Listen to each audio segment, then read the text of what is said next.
The Ivory Box, from Selected Fairy Tales, retold by Barbara Pickard, read by Seblar. A long time ago, far away in the east, there lived two friends. They were both young and hoped for much from life. Selim was a rich merchant, trading in silks and carpets, and his father had also been a merchant.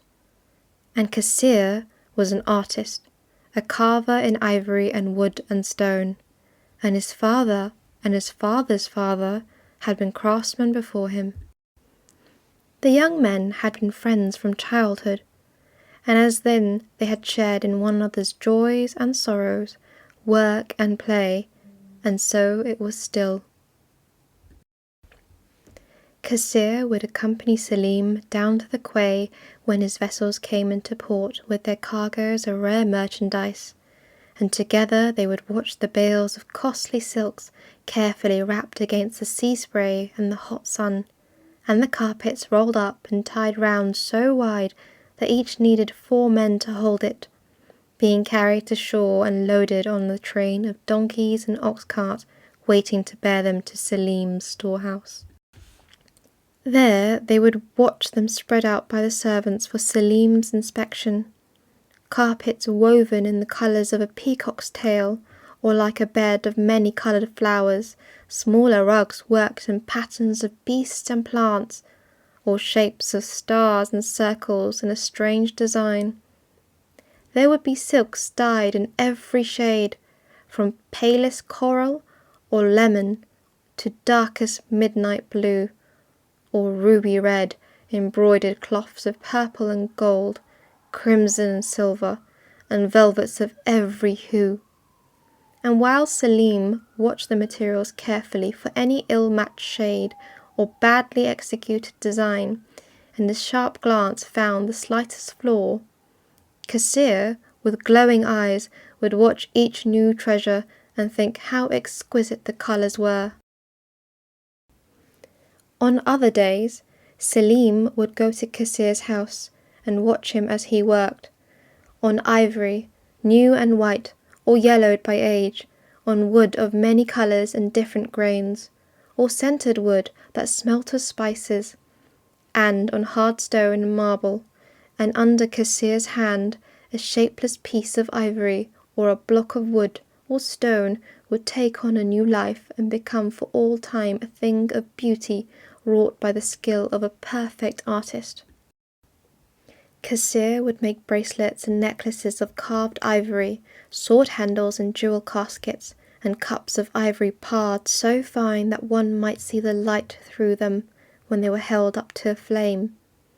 He made boxes and chests of wood, and out of stone, window lattices and arches where fantastic shapes twined together against the sky, and all that he made was beautiful and unmatched in the city, so that Selim would exclaim, "Surely nowhere in the world is there one so skilled as you."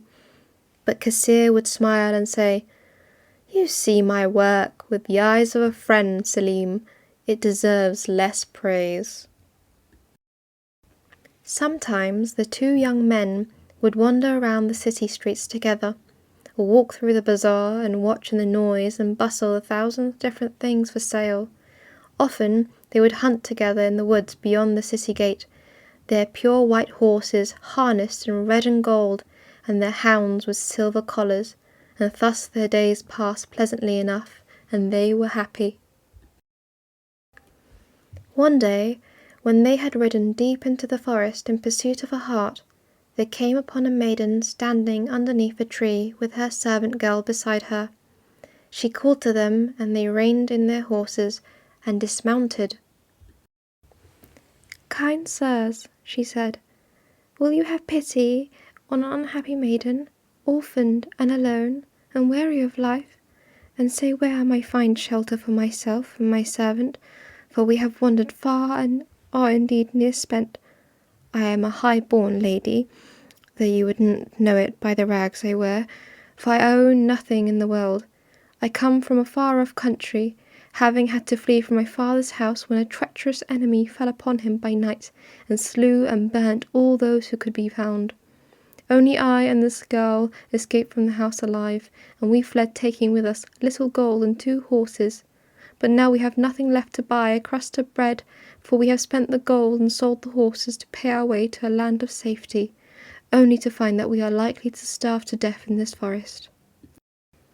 Selim was moved by her story, and seeing that she was a young, beautiful, and helpless, he pitied her.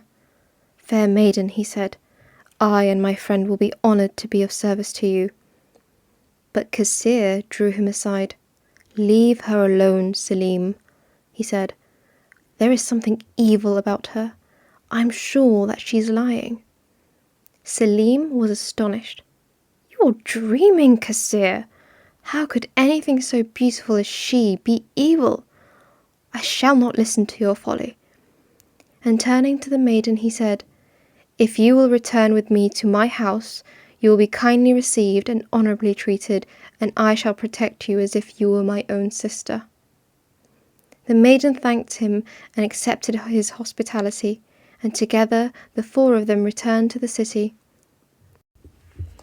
But Selim, with his eyes so sharp to judge the outward value of his merchandise, had seen only the stranger's beauty, and had judged her heart by that, while Kasir, with the eyes of an artist, had seen beyond her face, into her soul, and had known that she was wicked, and that her story was untrue. For in truth she was a witch, and for many years she had practised her evil magic in her father's house, until, discovering her crimes, but not having the heart to kill her, he had cast her forth from his door, and with her accomplice, the servant girl.